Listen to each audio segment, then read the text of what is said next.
long before the great war that would end an age. Before brothers faced each other across the battlefield of Kurukshetra, the seeds of destiny were planted in the royal house of Hastinapura. This is where our tale begins, not with the clash of armies, but with the choices of individuals whose personal struggles would reshape the very foundations of Dharma itself.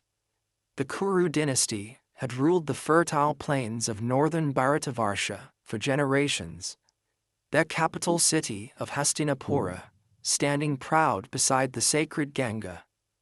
Yet for all their power and prosperity, the royal house carried within it the burden of impossible choices and sacred vows that would echo through the generations like the reverberations of a struck bell.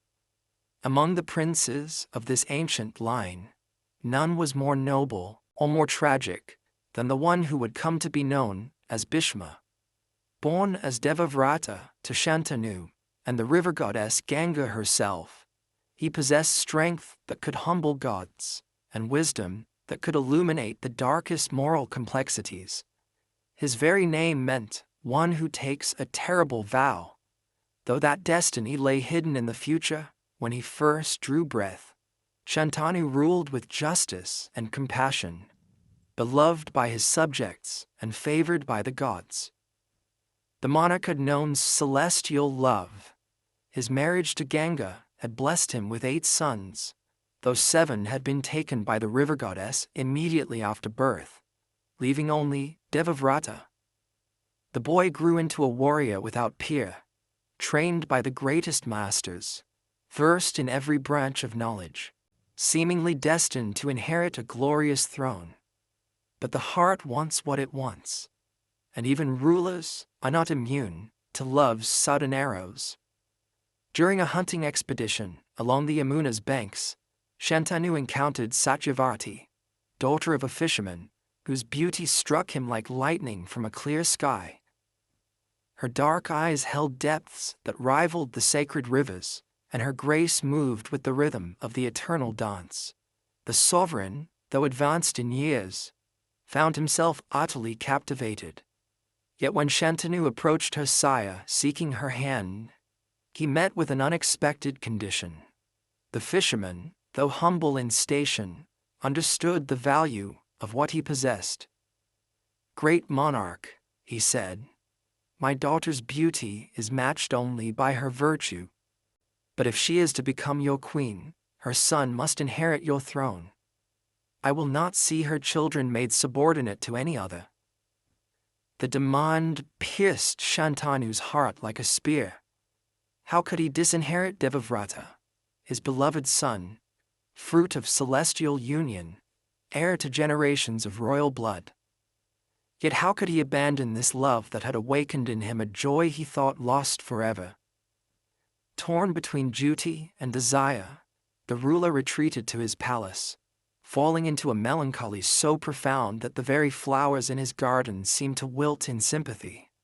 Devavrata, observing his parents' decline with growing alarm, pressed until the truth emerged.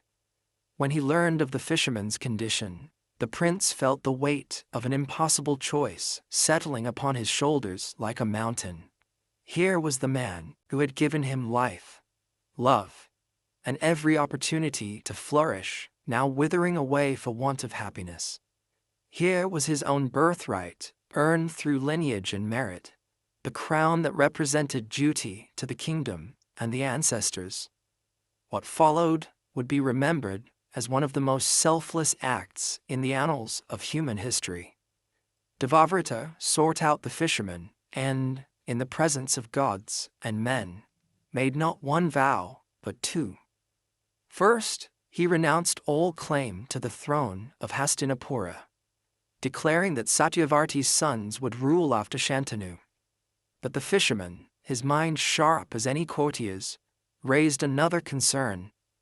What if your children, mighty prince, contest this arrangement in future generations? Without hesitation, Devavrata made a second vow, one so shocking that the very heavens shook and flowers rained from the skies. I swear by all that is sacred that I shall never marry, never father children, never know the touch of a woman or the joy of offspring. My lineage ends with me, so that no child of mine may ever challenge the rightful heirs." The gods themselves trembled at this pronouncement, and from that moment, Devavrata became Bhishma, he of the terrible vow. His sacrifice secured his sire's happiness, but doomed him to a life without the consolations of family, forever bound to serve a throne he could never claim. Shantanu's marriage to Satyavati brought him 2 sons, Chitrangada and Vichitravirya. But joy in the royal house proved as transient as morning dew. Chitrangada, though brave and noble, died young in battle, leaving the succession to his younger brother. Vichitravirya, handsome and well-meaning, lacked the strength of character that kingship demanded. More troubling still, he died without producing an heir, leaving the dynasty facing extinction. In this crisis, Satyavati revealed a secret that would reshape the royal lineage forever. Before her marriage to Shantanu, she had borne a son to the sage Parashara, a child named Krishna Dvaipayana, later known as Vyasa, the compiler of the Vedas and the very narrator of this tale. Born of a union between mortal woman and celestial sage, Vyasa possessed powers that transcended ordinary human limitations. By the ancient lore of Niyoga, when a monarch died without issue, a suitable male relative could sire children on the widows to continue the line. Though unusual, this practice ensured dynastic survival in desperate times. Satyavati called upon her firstborn son to fulfill this sacred duty, and Vyasa, dark-skinned and terrible in his ascetic power, agreed to beget children on Vichitravirya's widows. What followed were births that would determine the fate of the world. When Vyasa approached Ambika, the elder queen, she was so terrified by his fearsome appearance that she closed her eyes throughout their union.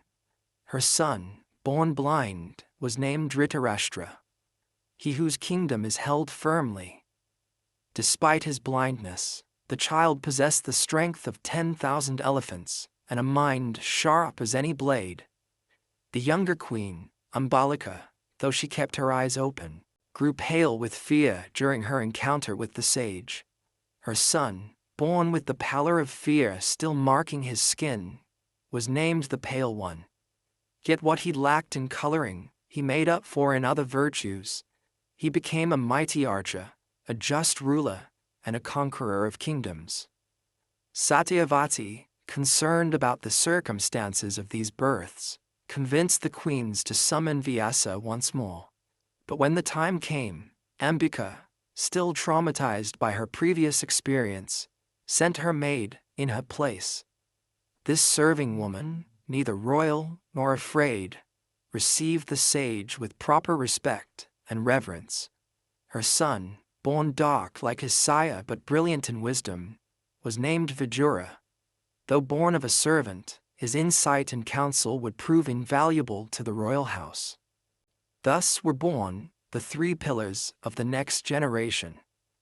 Dhritarashtra, the strong but blind, the pale prince, just but cursed, and Vidura, the wise but humble. Their strange births foreshadowed the complex moral landscape they would navigate, where blindness could be both literal and metaphorical, where strength might mask weakness, and where wisdom often emerged from the most unexpected sources. As the brothers matured, their contrasting natures became clear. Dhritarashtra, despite his noble heart, allowed his blindness to become a metaphor for his moral vision. He loved too deeply and saw too little. The Pale Prince emerged as the natural leader, his justice and military prowess making him the obvious choice for ruler, despite being younger than his blind brother. Vidura, though ineligible for the throne due to his birth, became the kingdom's conscience, offering counsel that was always wise and rarely welcome. The Pale One's reign brought prosperity and expansion to the Kuru kingdom. his conquests extended the realm's borders, while his just rule earned the love of his subjects. He married twice. First to Kunti, a princess of extraordinary beauty and virtue, and later to Madri, a princess of the Madra kingdom, whose grace was matched only by her devotion. But prosperity bred complacency, and complacency led to catastrophe. During a hunting expedition in the forests, the monarch encountered a sage engaged in intimate union with his wife, having taken the forms of deer for privacy. The ruler, seeing only the deer, and not recognizing the celestial nature of the beings, shot the male with his arrow. As the sage lay dying, he cursed his slayer with the very fate he had just inflicted. As you have destroyed me in the moment of love, so too shall you die if you ever approach your wives with desire. The curse struck the pale prince like a physical blow. A monarch without heirs was no ruler at all, and the very touch he most craved from his beloved wives was forbidden to him on pain of death. In despair, he abdicated the throne in favor of his brother Dhritarashtra, and retreated to the forest with his wives, seeking through penance and meditation some release from his terrible fate. Yet even in exile, the gods were not finished with the house of Kuru. Kunti possessed a secret that would prove to be the dynasty's salvation. Years before her marriage, while still a young princess serving in her household, she had shown such devoted hospitality to the sage Durvasa that he had granted her a powerful boon, a mantra that could summon any god to beget a child upon her. In her youth and curiosity, Kunti had tested this gift, calling upon Surya, the sun god himself. The deity had appeared in all his blazing glory, and despite her protests that she had merely been testing the mantra, he declared that a god's blessing, once invoked, could not be withdrawn. The result was a child born celestial, beautiful, invincible, adorned with natural armor and earrings that were part of his very flesh. But Kunti was an unmarried princess, and the shame of bearing a child outside wedlock would have destroyed her family's honor. With breaking heart, she placed the infant in a basket and set him adrift on the river, praying to all the gods for his protection. The child was found and raised by Adhiratha, a charioteer, and his wife Radha, who named him Karna, the one adorned with earrings. Now, faced with her husband's curse and the kingdom's need for heirs, Kunti revealed her secret. With the pale prince's blessing, she began invoking the gods to beget children who would inherit their celestial sire's qualities, while remaining legally his sons. First came Yudhishthira, son of Dharma himself, the god of justice, a child destined to be truth incarnate, but burdened with the weight of absolute moral responsibility. Next was Bhima, son of Vayu, the wind god, born with strength that rivaled his celestial sire's tempests. Even as an infant, his power was evident. When he accidentally fell from Kunti's lap onto a rocky outcrop, the stone shattered while the child remained unharmed, laughing at what others would have considered certain death. The third son, Arjuna, was born to Indra, sovereign of the gods and lord of thunder.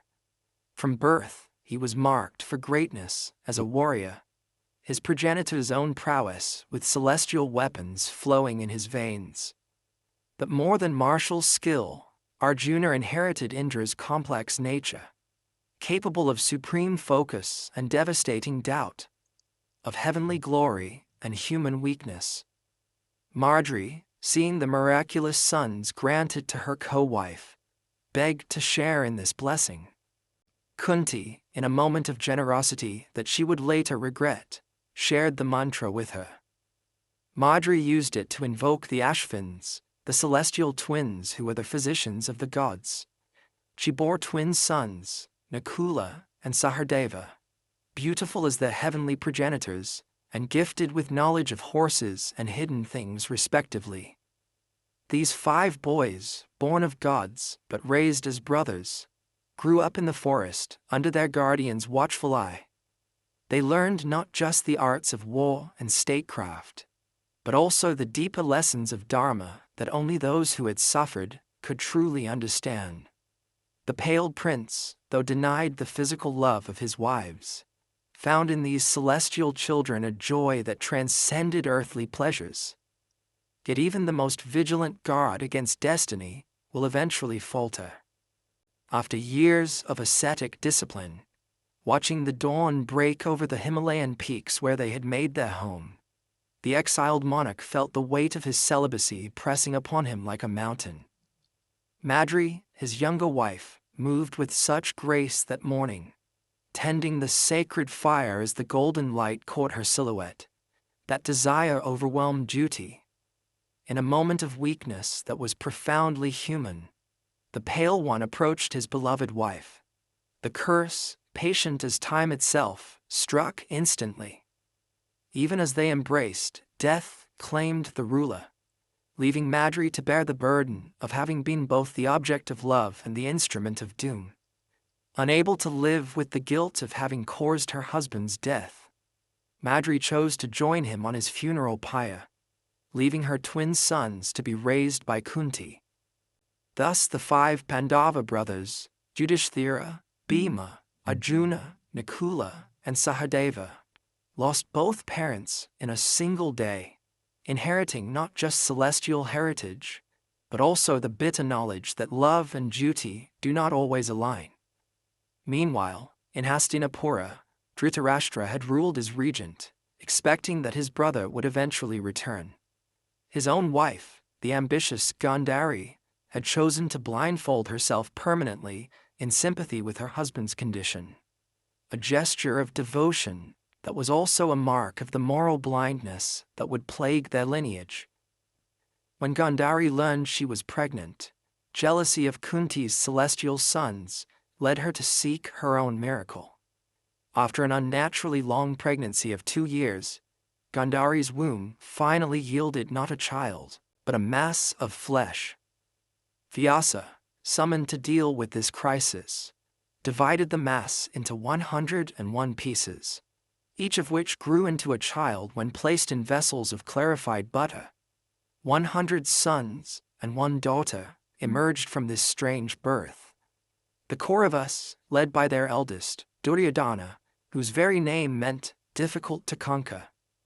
When news of the Pale Prince's death reached the capital, Bhishma himself traveled to the forest to bring the widowed queens and their sons back to the palace.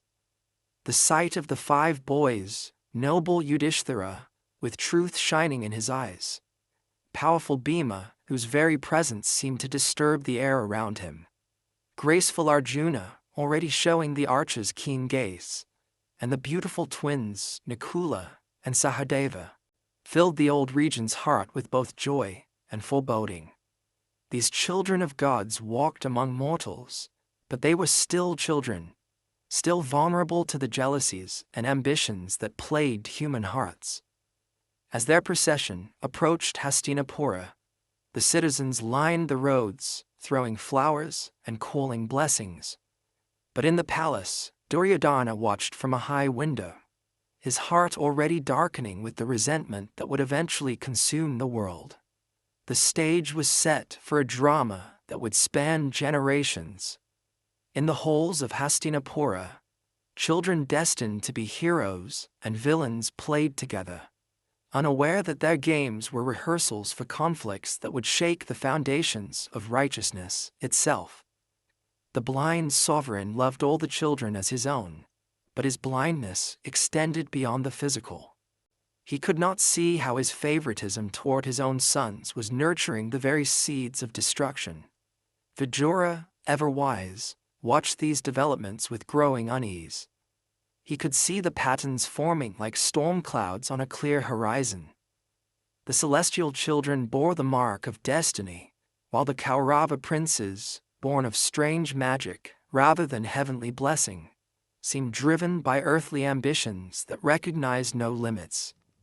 Between them stood Dharma itself, no longer a clear path, but a maze of conflicting duties, where every choice led to consequences that no human wisdom could fully foresee.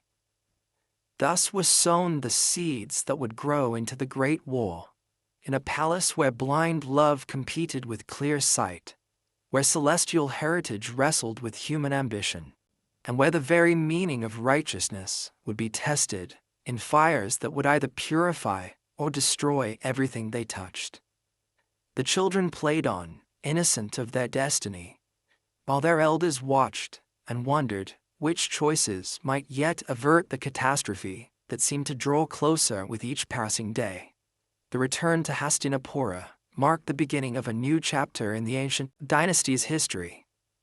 Within the palace walls, the 5 sons of gods grew alongside their 100 cousins, their childhood a mixture of play and preparation for the destinies that awaited them.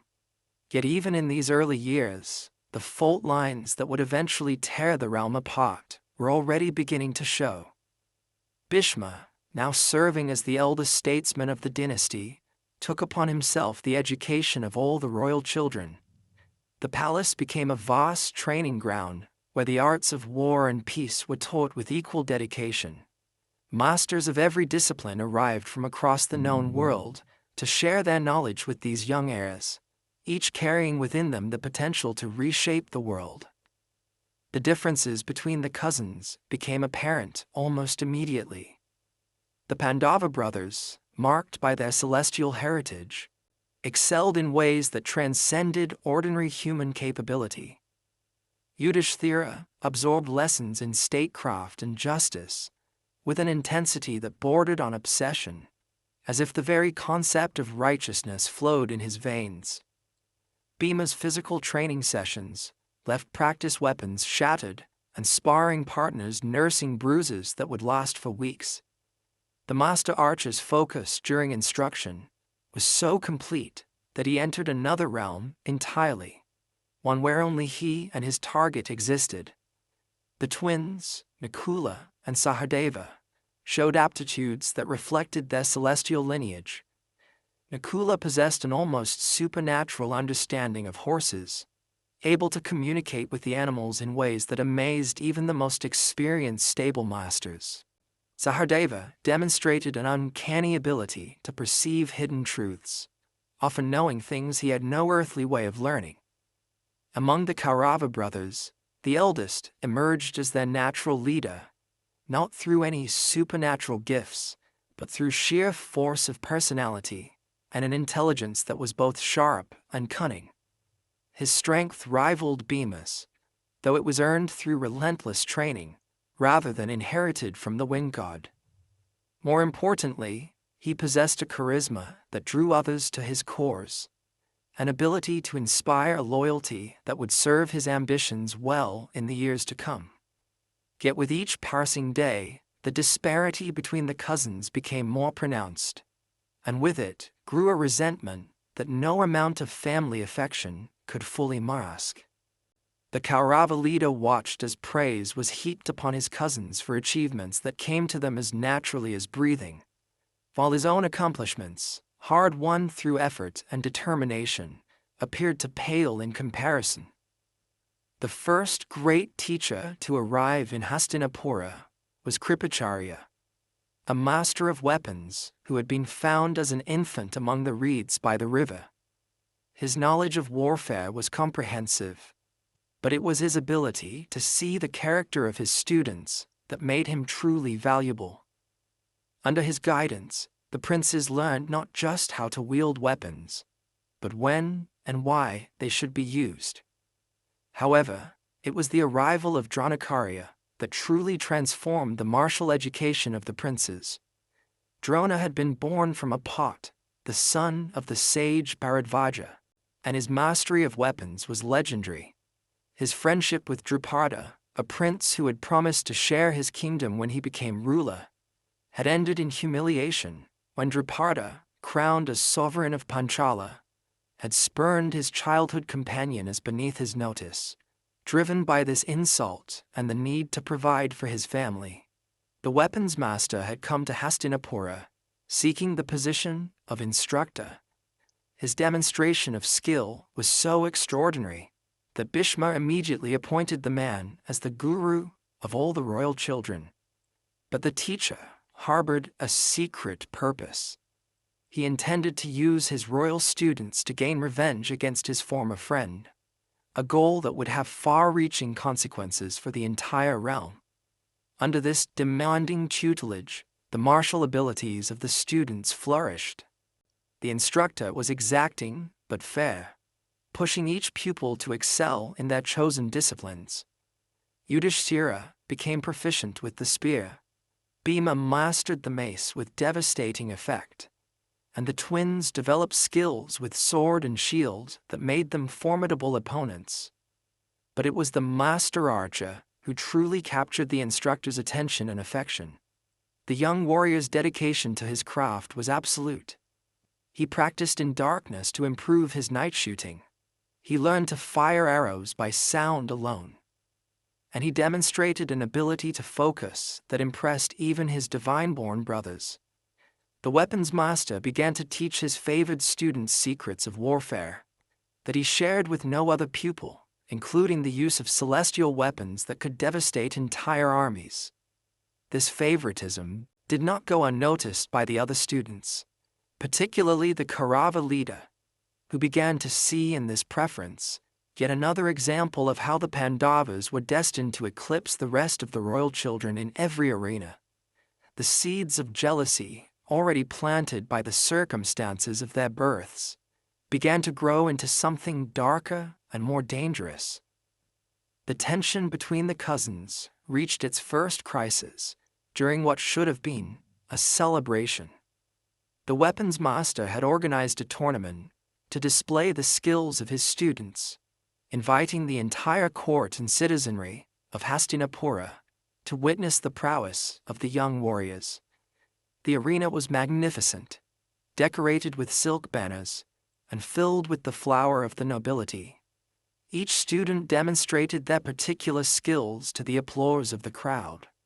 Yudhishthira's precision with the spear drew nods of approval from the assembled warriors. Bhima's exhibition with the mace was so powerful that the very ground shook beneath his blows. But when the master archer took the field for his display, the crowd fell silent in awe. The young warrior's performance transcended mere skill and entered the realm of the miraculous. He split arrows in mid-flight, struck targets that were hidden from view, and demonstrated techniques that bent the very laws of nature. The crowd erupted in cheers, and it appeared certain that the master archer had won not just the tournament, but the hearts of all who witnessed his display. But as the applause reached its peak, the sound of chariot wheels echoed from the arena's entrance. A figure emerged from the dust, tall and magnificent, his natural armor gleaming in the sunlight and his earrings catching the light like captured fire. This was the foundling raised by the charioteer, though his true parentage remained unknown to all present. The armored warrior strode into the arena with a confidence that bordered on arrogance, and declared his intention to match and surpass every feat that the master archer had just performed. The crowd murmured in shock. Who was this unknown challenger who dared to compete with the royal heir, whose skill they had just witnessed? But challenge he did, and to the amazement of all present, the newcomer matched his rival shot for shot, arrow for arrow. Every impossible feat that the favored student had demonstrated, the charioteer's son replicated with equal skill. The two warriors stood facing each other across the arena, their abilities so perfectly matched that it appeared as if one was the mirror image of the other. It was then that Kripacharya, acting as the tournament's judge, raised the question that would define much of what followed. "Young warrior," he called to the challenger, "your skill is evident to all, but this is a tournament for those of royal blood. What is your lineage? Who is your patron? By what right do you compete with the heirs of the throne?" The question struck the armored warrior like a physical blow. Here, In the moment of his greatest triumph, he was being reminded of his humble origins. The crowd's admiration turned to whispers of doubt, and the challenger found himself standing alone in the center of the arena, his achievements suddenly meaningless in the face of his birth. It was then that the Kaurava leader made a decision that would change the course of history. Rising from his seat among the royal family, he walked into the arena and placed his hand on the warrior's shoulder. If it is royal blood that qualifies one to compete, he declared in a voice that carried to every corner of the arena, then let this champion have it. I hereby declare him to be the ruler of Anga, a sovereign in his own right and my friend and ally. The gesture was magnificent in its generosity and devastating in its implications. The eldest Kaurava had not only solved the challenger's immediate problem, but had also gained for himself a warrior whose skills rivaled those of the master archer. More importantly, he had demonstrated a willingness to look beyond birth and tradition, to recognize true merit, a quality that would earn loyalty from many who felt themselves overlooked by the established order. The newly crowned ruler, overwhelmed by this unexpected kindness, knelt before his benefactor and swore an oath that would bind his life forever. "My lord," he said, his voice thick with emotion, "you have given me more than a realm. You have given me dignity. My life is yours to command, and I shall never forget this debt." Thus began the friendship between the two warriors, a bond forged in mutual need and recognition that would prove stronger than the ties of blood or duty. The Kaurava heir had found not just a champion, but a loyal companion who shared his sense of being undervalued, despite obvious qualities. For the newly elevated ruler, this acceptance offered something he had never known, a place where his abilities mattered more than his origins. But this moment of triumph for the Kaurava heir was also the moment when the division between the cousins became irreparable. The master archer, who had basked in the crowd's adoration just moments before, now found himself facing a rival whose skill equaled his own. Bhima, ever protective of his brothers, saw in the challenger's elevation a threat to their family's position.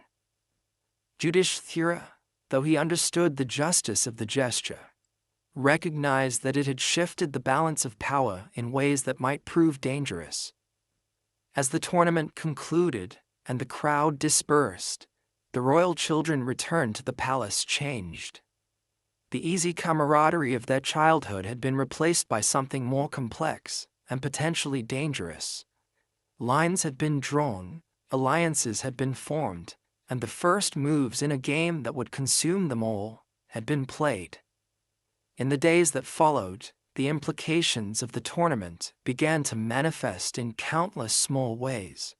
Training sessions that had once been cooperative became competitive. Meals that had once been filled with laughter became exercises in careful diplomacy. The very air in the palace seemed charged with tension that had not existed before. Drona, observing these changes, decided that the time had come to test his students in a more practical manner. He called them together and revealed his true purpose in coming to Hastinapura, his desire for revenge against Drupada. As payment for their education, he demanded that they capture the ruler of Panchala and bring him back alive. The expedition to Panchala became the first real test of the royal children's abilities in actual combat, rather than training exercises. The Kaurava leader, eager to prove himself, led his forces in the initial assault on the enemy capital. But despite their numbers and enthusiasm, they were repelled by the experienced warriors of Panchala, much to their humiliation. It was then that the Pandavas entered the battle, their celestial heritage manifest in their prowess. The master archer's arrows found their targets with supernatural accuracy. Bhima's mace cleared paths through enemy formations, and Yudhishthira's tactical acumen coordinated their assault with devastating effectiveness. Within hours, they had achieved what their cousins had failed to accomplish, capturing the sovereign and presenting the prize to their teacher. The success of the Pandavas, where the Kauravas had failed, only deepened the rift between the cousins. The eldest Kaurava's humiliation was complete, and his resentment toward his divine-born cousins reached new heights. But worse was to come. For the instructor's revenge would set in motion events that would ultimately lead to the destruction of nearly everyone involved. When the captured sovereign was brought before his former friend, the instructor's words were measured but cutting. "Now, old companion," he said, "perhaps you remember the playmate you once knew. I return half your realm to you, as you should have done for me when fortune favored you. Now we are equals again. You rule half of Panchala, and I rule the other half." The humiliation was carefully calculated and devastating in its effect. The fallen ruler was forced to acknowledge his captor as an equal, but the hatred that burned in his eyes promised that this would not be the end of their conflict. Released to rule his diminished realm, the humiliated sovereign immediately began planning his revenge, seeking ways to obtain a son who could kill his tormentor and restore his family's honor. Through powerful sacrifices and celestial intervention, these prayers were answered. From the sacred fire emerged two children. Drishtadyumna, born to be the weapons master's destroyer, and Draupadi, a daughter whose beauty was matched only by her destiny, to become the catalyst for the greatest war the world had ever seen. But these developments lay in the future. For now, the princes returned to Hastinapura, their education complete, but their relationships forever altered. The tournament had revealed not just their abilities, but their characters, and the expedition to Panchala had demonstrated that power and skill alone were not enough to ensure victory or respect. In the palace, Dhritarashtra struggled with the implications of what had occurred. His love for his sons blinded him to their faults, but even he could see that the balance of power between the two branches of the family had shifted decisively in favor of the Pandavas. Their divine heritage, their superior skills, and their growing reputation throughout the kingdom made them the natural heirs to the throne, regardless of which prince was technically elder. This realization filled the blind sovereign with dread, for he could not bear the thought of his sons being relegated to subordinate positions. His queen, Gandhari, shared his concerns, but was wise enough to see the dangers that lay ahead if these tensions were not resolved. Yet her advice, though sound, fell on ears deafened by paternal love and pride. Meanwhile, the people of Hastinapura had begun to take sides, though many were unaware they were doing so. The Pandavas' heroic deeds and noble bearing won them admirers throughout the realm, while the Kaurava leaders' charisma and generosity earned a different but equally devoted following. The domain that had once been united under the regency of Dhritarashtra was slowly but inexorably dividing along lines that reflected the division within the royal family itself. As the seasons passed and the young warriors matured from adolescence into men, the question of succession began to loom larger in everyone's minds. Traditionally, the throne should pass to the eldest heir, but which warrior was truly eldest, Yudhishthira or his Kaurava cousin, was a matter of some debate. More importantly, the realm's needs and the people's preferences were beginning to favor the Pandavas, whose qualities appeared better suited to leadership in these changing times. The stage was set for the next phase of the drama, one that would test not just the heirs' abilities, but their character and their commitment to the bonds of family and duty. The childhood games were over, and the real contest for the soul of the dynasty was about to begin. The years following the tournament had brought subtle but profound changes to the atmosphere within Hastinapura's palace walls. What had once been a unified royal household now harbored two distinct camps, each gravitating around their respective leaders. The Pandavas continued to excel in every endeavor they undertook, their divine heritage manifesting in ways that seemed to confirm their destiny for greatness. Meanwhile, their cousins, led by the increasingly bitter eldest Kaurava, watched these successes with growing resentment. As the young men reached marriageable age, news arrived from the distant realm of Panchala that would alter the course of their lives forever. The humiliated sovereign, still nursing his wounds from the weapons master's revenge, had announced a Swayamvara for his miraculous daughter, the princess born from the sacred fire, who had emerged as one of the most beautiful women in all the known world. The Swayamvara, an ancient custom where a princess could choose her own husband from among assembled suitors, promised to be the grandest gathering of royalty and warriors that the age had seen.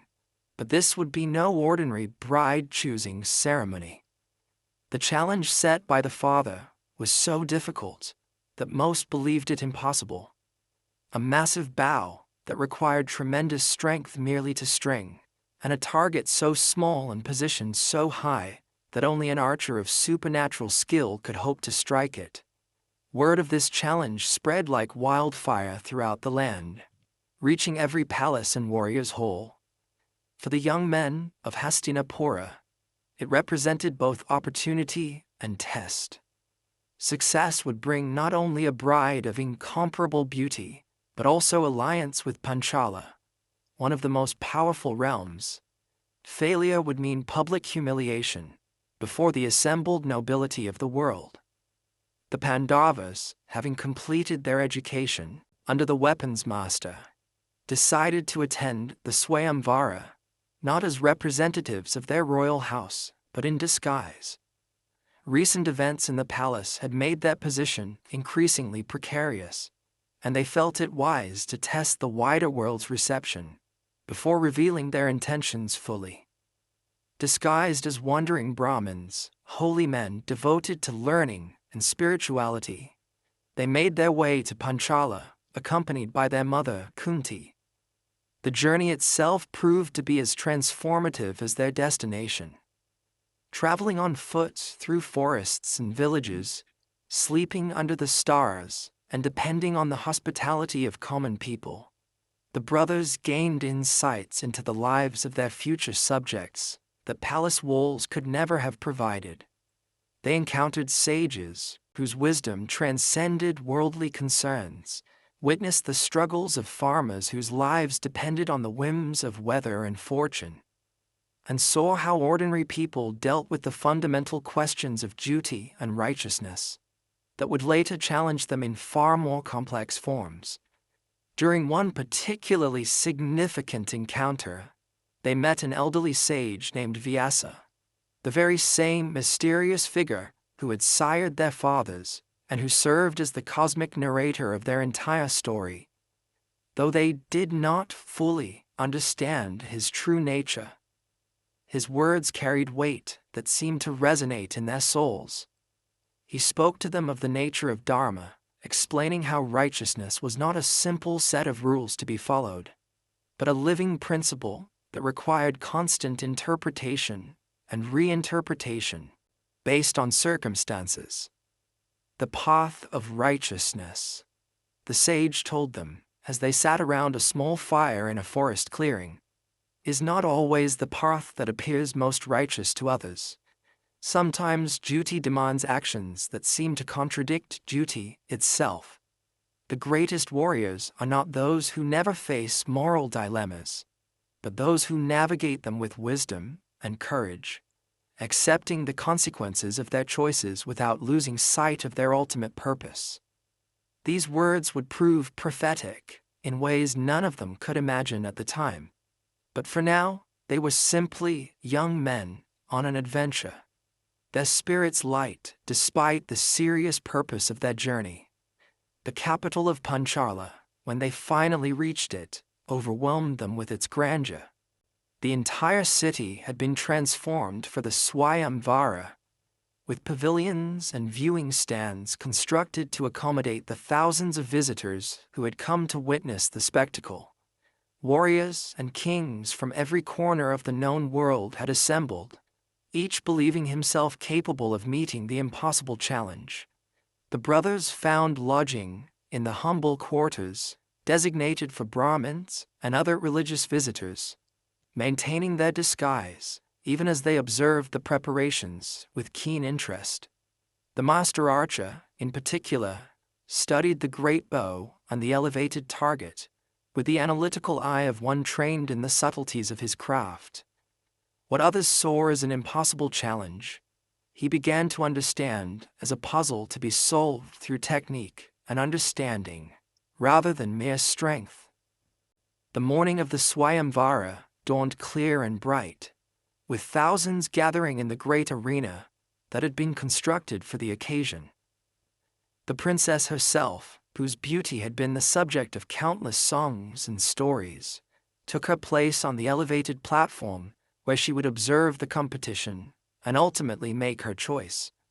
Her dark eyes held depths that seemed to contain both great wisdom and great passion, and her bearings suggested a spirit that would not be easily subdued or satisfied. One by one, the assembled warriors approached the great bow. Kings and princes, legendary fighters and renowned archers, all attempted to string the massive weapon and loose an arrow at the distant target. Some could not even lift the bow. Others managed to string it but could not draw it. A few succeeded in drawing the string, but could not achieve the accuracy needed to strike the tiny target suspended high above the arena. As failure followed failure, murmurs began to ripple through the crowd. Perhaps the challenge truly was impossible. Perhaps the princess was destined to remain unmarried. Or perhaps this was some elaborate test whose true purpose had not yet been revealed. It was then that the master archer, still disguised as a simple Brahmin, rose from his place among the religious visitors and walked calmly toward the bell. A gasp went through the crowd. What was this unknown holy man doing approaching a warrior's challenge? Several kings protested that the competition was meant for Kshatriyas, the warrior class, not for wandering Brahmins. But the princess herself, studying the young man's bearing and the grace with which he moved, gestured for the challenge to proceed. Something in his demeanor suggested that this was no ordinary Brahmin, and her curiosity was piqued. The archer approached the great bow with reverence rather than bravado, touching it gently as if greeting an old friend. Then, in one fluid motion that made the impossible appear effortless, he strung the massive weapon, drew back the string, and released an arrow that struck the target with perfect precision. The crowd erupted in amazement and confusion. Who was this mysterious Brahmin who had succeeded where kings and legendary warriors had failed? The princess, her choice made clear by the success of the challenge, descended from her platform and approached the victorious archer. With grace and dignity, she placed the victory garland around his neck, accepting him as her chosen husband. But the drama was far from over. Several of the defeated kings, furious at being bested by what they believed to be a common Brahmin, drew their weapons and advanced on the victor and his prize. It was then that the other Pandava brothers revealed their own combat skills, defending their brother and the princess with a prowess that made it clear these were no ordinary religious students. Bhima's strength scattered attackers like leaves before a storm, while the twins fought with a coordination and skill that spoke of years of intensive training. Yudhishthira's commanding presence and tactical mind organized their defense with an efficiency that no mere Brahmin could have possessed. The battle was brief but decisive, and when it ended, the mysterious Brahmins departed with the princess, leaving behind a crowd buzzing with speculation about their true identity. But among the observers was one figure who would recognize them despite their disguises: Krishna, the dark-skinned prince of the Yadava clan, whose own divine nature allowed him to see through their deception. Krishna's recognition of the Pandavas marked the beginning of a relationship that would prove crucial to everything that followed. Though he said nothing at the time, his knowing smile suggested that he understood far more about the cosmic significance of these events than anyone else present. The journey back to their temporary home was filled with excitement and anticipation. The princess, whose name was Draupadi, proved to be not only beautiful, but intelligent and spirited, engaging her new husband and his brothers in conversations that revealed a mind as sharp as any blade. She seemed untroubled by their humble disguise, as if she sensed that there was far more to these men than their appearance suggested. But it was when they reached their lodging that the most shocking development of all occurred. As was customary, the master archer called out to his mother that they had returned from their day's activities and had brought back something wonderful.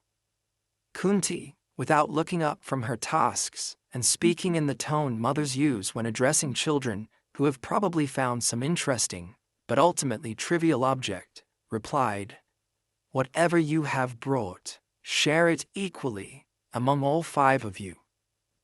The words, once spoken, could not be taken back. In their tradition, a mother's word was sacred and must be obeyed. But how could they possibly share a wife among 5 brothers? The very suggestion seemed to violate every principle of proper marriage and social order. Yet as they pondered this dilemma, they began to remember fragments of stories and legends that suggested such arrangements were not entirely unknown in ancient times. More importantly, Draupadi herself, when the situation was explained to her, displayed a wisdom that surprised them all. Rather than being horrified by the prospect, she seemed to consider it thoughtfully, as if recognizing some deeper purpose in these events. Vyasa, appearing at this crucial moment as he had a habit of doing, whenever cosmic purposes needed clarification, explained that this unusual marriage had been ordained by fate itself. In a previous life, Draupadi had prayed to Lord Shiva for a husband, repeating her request 5 times in her devotion. The god had granted her prayer literally. She would indeed have a husband, but 5 of them, each representing different aspects of the ideal mate she had sought. Furthermore, the sage revealed this arrangement would serve a greater cosmic purpose. The 5 brothers, each born of different gods and possessing different divine qualities, would together represent the complete spectrum of righteous rulership. Their shared wife would serve as the binding force that kept them united, ensuring that their individual strengths complemented rather than competed with each other. And so, the most unusual marriage in royal history was solemnized, with Draupadi becoming the wife of all 5 Pandava brothers. To maintain harmony and prevent jealousy, they established careful rules governing their relationships. Each brother would spend 1 year as Draupadi's primary husband, during which time the others would treat her as a sister-in-law rather than a wife. Any brother who violated this arrangement would face exile. The marriage brought immediate political benefits as well as personal ones. The alliance with Panchala transformed the Pandavas from displaced princes living on the charity of their uncle into a significant political force in their own right. The humiliated sovereign, recognizing the true identity of his new sons-in-law, embraced them as the allies he had hoped to gain in his ongoing conflicts with various enemies. But perhaps most importantly, the marriage brought them into close contact with Krishna, whose friendship with Draupadi's brother Drishtadyumna made him a regular presence in their lives. The dark prince of the Yadavas proved to be unlike anyone they had ever encountered, possessed of wisdom that seemed to transcend ordinary understanding. yet capable of enjoying simple pleasures with infectious enthusiasm. Krishna's counsel became invaluable to the brothers as they navigated the complex political landscape of their time. He understood the deeper currents that moved beneath the surface of events, seeing patterns and connections that escaped others. More importantly, he seemed to grasp the cosmic significance of their roles in ways that they themselves were only beginning to comprehend. Under his guidance, they began to understand that they were not merely individuals seeking their fortunes, but instruments of a greater purpose. The divine blood that flowed in their veins carried with it responsibilities that extended far beyond personal success or family loyalty. They were being prepared for challenges that would test not just their abilities, but the very foundations of Dharma itself. The years of their youth had ended, and the years of their testing were about to begin. But they faced the future with confidence born of their successes, their strong bonds of brotherhood, and their growing understanding of their destiny. The forest years had taught them lessons that palace education could never have provided, and they were ready for whatever trials awaited them. Yet even as they celebrated their good fortune and looked forward to reclaiming their rightful place in the world, the seeds of the greater conflict were already being sown. In Hastinapura, their cousins watched these developments with growing alarm and resentment. The Pandavas had not only survived their exile, but had emerged stronger and more dangerous than ever. The question was no longer whether conflict would come, but when and in what form. The stage was set for the next act in the cosmic drama, one that would see the brothers tested in ways they could not yet imagine. But for now, they were content to savor their victory and plan for a future that seemed bright with promise. The forest had taught them much about themselves and their world. Soon, they would have the opportunity to apply those lessons in the far more complex arena of royal politics and family loyalty. The news of the marriage and alliance with Panchala struck Hastinapura like a thunderbolt from a clear sky. What had begun as the convenient exile of potential rivals had transformed into the emergence of a formidable political force that could no longer be ignored or dismissed. The 5 brothers, who had left the capital as dependents living on royal charity, had returned as sons-in-law to one of the most powerful rulers in the land. Backed by both celestial heritage and earthly alliance, Dhritarashtra found himself caught between competing emotions and loyalties. As their uncle and the current occupant of the throne, he felt genuine joy at his nephew's success and safe return. Yet as a father who loved his own sons with fierce devotion, he could not ignore the threat this development posed to their futures. The blind monarch's internal struggle reflected the larger tensions that were beginning to tear the realm apart. His queen, Gandhari, possessed the clearer vision that her husband's physical blindness often paralleled in the moral sphere. She recognized that the return of the 5 brothers with such enhanced status made conflict almost inevitable unless handled with extraordinary wisdom and restraint. Her counsel, as always, was sound but difficult to implement, given the passions and pride that had been building for so long. The eldest Kaurava's reaction was everything his parents feared it would be. The marriage to the princess represented not just a political setback, but a personal humiliation. He had watched his cousins excel throughout their youth, seen them gain fame and admiration that came effortlessly, and now they had secured an alliance that transformed them from potential threats into existential dangers to his own ambitions. More troubling still was the involvement of Krishna, whose reputation for wisdom and whose heavenly connections were well known throughout the region. The Dark Prince's support of his rivals added a dimension to their cause that transcended ordinary political calculation. This was no longer simply a dynastic dispute over inheritance, but a celestial alignment that favored their enemies at every turn. It was Krishna himself who proposed the solution that would temporarily resolve the immediate crisis. Arriving in the capital as both diplomat and heavenly messenger, he suggested a division of the realm that would give both branches of the royal house their due while avoiding direct confrontation. The 5 brothers would receive the barren lands of Khandavaprastha, a region that had been devastated by warfare and neglect, while their cousins would retain control of the prosperous heartland around the established seat of power. The proposal appeared generous to those who did not understand the deeper currents at work. The rival claimants would keep the established centers of power and wealth, while their cousins would receive lands that seemed barely worth governing. But Krishna's suggestion contained wisdom that extended beyond immediate political calculation.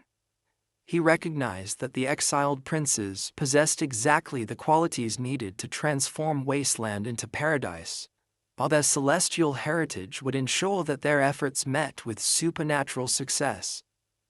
The division was agreed upon with reluctance on all sides, though for different reasons. Dhritarashtra hoped it would end the tensions that threatened to tear his lineage apart. The rival claimants saw it as a way to rid themselves of dangerous competitors while appearing magnanimous. The exiled princes accepted it as an opportunity to prove their worth and build something entirely their own. What followed was one of the most remarkable transformations in the annals of statecraft. The 5 siblings approached their new domain with the same celestial energy they brought to every endeavor.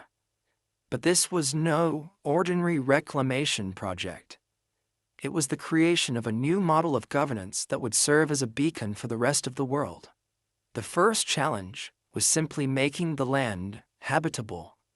Decades of warfare had left the region depopulated and the irrigation systems in ruins.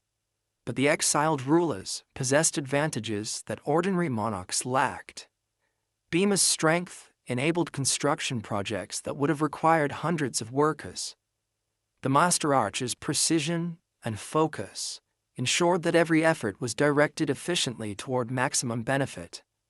The eldest prince's wisdom in governance attracted settlers and administrators who believed in the vision he articulated.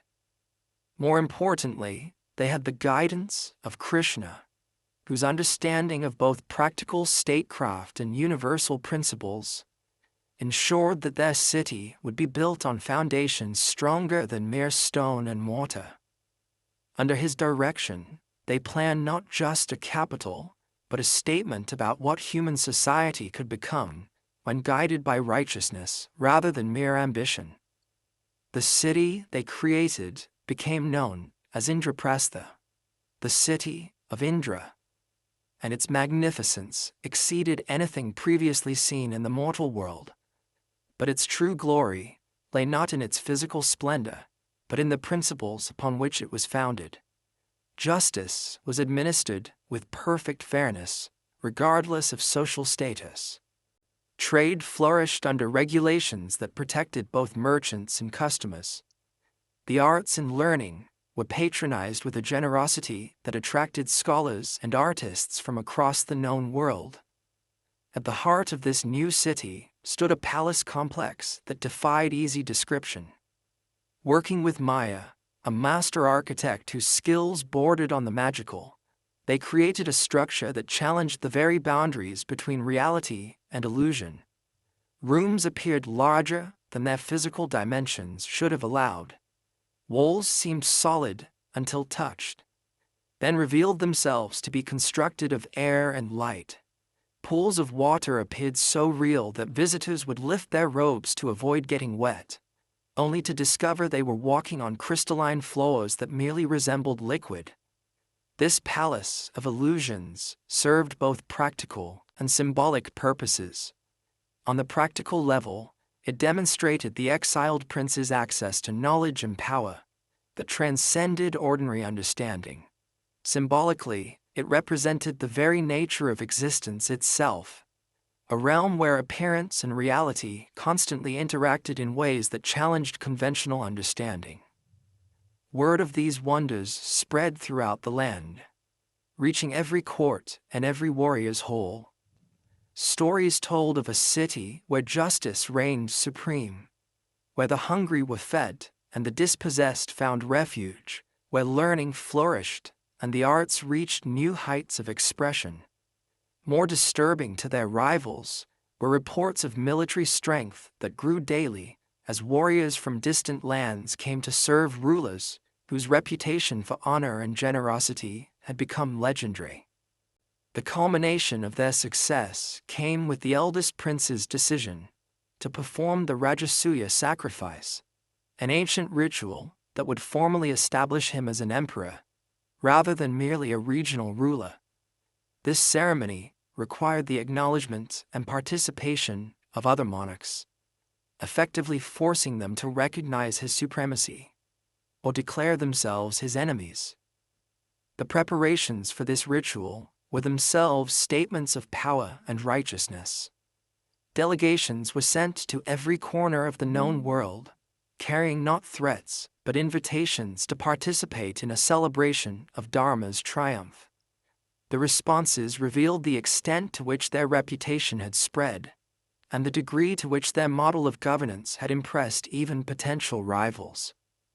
One by one, the great rulers of the age arrived in Indraprastha, bringing tribute and acknowledgement of the eldest prince's claim to imperial status. The ceremony itself lasted for months, during which the finest scholars, priests, and performers in the world gathered to witness and participate in the ritual establishment of a new order. But it was during these celebrations that the seeds of the final conflict were most clearly sown. Among the visiting dignitaries were Dhritarashtra and his sons, who came ostensibly to honor their relatives, but whose true emotions were far more complex and dangerous. The eldest rival's first sight of Indraprastha's magnificence struck him like a physical blow. The city he beheld surpassed not only his own capital, but every other urban center he had ever seen or imagined. Its prosperity was evident in every building, its justice manifest in every interaction he witnessed, its cultural achievements visible in the art and architecture that surrounded him. But it was the palace of illusions that truly undid his composure. Walking through rooms where his senses were constantly deceived, where his understanding of reality was repeatedly challenged, he found himself becoming the victim of his own perceptions. At one point, mistaking a crystal flow for a pool of water, he lifted his robes unnecessarily, only to realize his error when laughter erupted from nearby observers. Later, attempting to walk through what appeared to be an opening, he struck his head against a wall of transparent crystal. Each mistake was minor in itself, but collectively, they created a pattern of humiliation that cut deeper than any physical wound.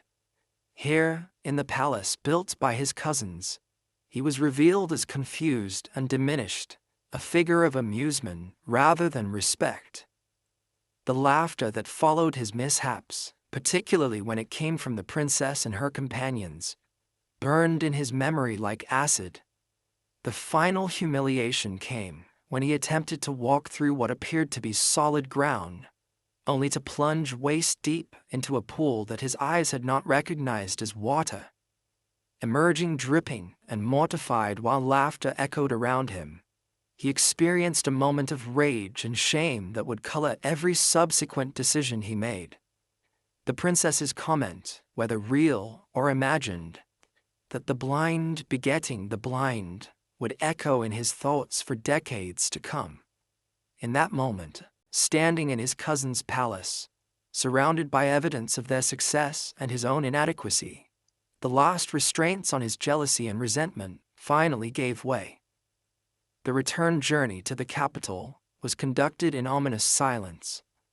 The contrast between Indraprastha's magnificence and his own seat of power's more modest achievements gnawed at the heir's pride with every mile they traveled. His father's attempts to rationalize or minimize what they had witnessed only increased his frustration, while his mother's cautioned wisdom fell on ears deafened by wounded pride. It was then that his uncle, Shakuni, the master manipulator who had been waiting for precisely such an opportunity, began to whisper the suggestions that would lead to catastrophe. The clever advisor from Gandhara had harbored his own grievances against the Kuru lineage for decades, stemming from his sister's forced marriage to the blind ruler. Now he saw in his nephew's humiliation the perfect opportunity to achieve his own revenge while appearing to serve his household's interests. The plan that emerged from their conspiracies was diabolic in its simplicity and devastating in its implications. They would invite their rivals to the capital for what appeared to be a friendly game of chance, a popular pastime among warriors and nobles. But this would be no ordinary gaming session. Shakuni possessed skills in this arena that bordered on the supernatural, along with gaming pieces that obeyed his will rather than the laws of chance. The invitation, when it came, appeared innocent enough. The eldest prince received it as a gesture of reconciliation, an opportunity to heal the wounds that had been festering for so many seasons. His siblings were less enthusiastic, sensing dangers that their elder brother's trusting nature could not perceive. But the righteous king's own weakness, a compulsive inability to refuse any gaming challenge, made acceptance inevitable. Krishna, when consulted, offered warnings that were both cryptic and ominous. He spoke of universal cycles reaching their culmination, of heavenly purposes that required terrible sacrifices, of the need for righteousness to be tested in fires that would either purify or destroy everything they touched. But he also made it clear that the choices ahead were theirs to make, and that even celestial intervention could not spare them from the consequences of their decisions. And so, the stage was set for the most fateful game in human history. The five brothers would travel to the capital, believing themselves to be participating in a reunion. Their cousins would welcome them with smiles that concealed daggers. Between them sat the loaded gaming pieces that would determine not just the fate of two royal houses, but the very future of righteousness itself. The greatest irony was that both sides entered this contest believing themselves to be in the right. The exiled princes saw it as an opportunity to demonstrate magnanimity toward their less fortunate cousins. Their rivals viewed it as their chance to reclaim what they believed had been wrongfully taken from them. Neither side fully understood that they were about to participate in a universal drama whose true purpose transcended their individual desires and grievances. When the five brothers arrived in the capital, they were received with all the honors due to visiting royalty. The palace had been prepared magnificently for their stay, and the gaming hall had been arranged with careful attention to every detail. The gaming board was crafted from the finest materials, and the assembled courtiers represented the cream of the nobility. Yet beneath this veneer of hospitality lay currents of tension that only the most perceptive could detect. The eldest prince entered the gaming hall with the confidence of one who had never lost a significant wager, unaware that his very weakness was being turned against him. His love of chance was well known, but what few understood was that it represented more than mere recreation. It was a compulsion that he could not resist, a flaw in his otherwise noble character that would prove to be the undoing of everything he had built. Shakuni took his place across from the eldest prince with the appearance of a kindly uncle, indulging his nephew's pastime. His gaming pieces, however, were no ordinary implements. Through dark arts and careful craftsmanship, they had been made to respond to his will rather than to chance. What appeared to be a fair contest was in reality an elaborate trap designed to strip the five brothers of everything they possessed. The game began innocently enough, with small wagers that the righteous king won as often as he lost. But gradually, Shakuni began to increase the stakes, each throw becoming more significant than the last. With each loss, the eldest prince's determination to recover his fortune grew stronger, leading him deeper into the web that had been carefully constructed around him. First went his personal wealth, the gold and jewels that any royal house accumulated over generations. These losses, though painful, appeared recoverable through future endeavors. Then came his chariots and horses, his weapons and armor, the physical symbols of his warrior status. Still, these were material possessions that could theoretically be replaced. But when his gambling fever truly took hold, the righteous ruler began wagering things that no rational man would risk. His palace in Indraprastha, the city he had built from wasteland into a wonder of the world, became a stake in the game. When that was lost, he wagered his entire realm, the fruits of decades of careful governance and the foundation of his people's prosperity. His siblings watched in growing horror as their eldest brother's addiction drove him to increasingly desperate wagers. They had tried to counsel restraint, to suggest that the game was somehow unfair. But their leader's pride and his unshakable belief in his own judgment made him deaf to their warnings. Each loss only convinced him that the next throw would restore his fortunes. When even his territories were gone, lost to Shakuni's supernatural gaming pieces, the eldest prince committed the ultimate folly.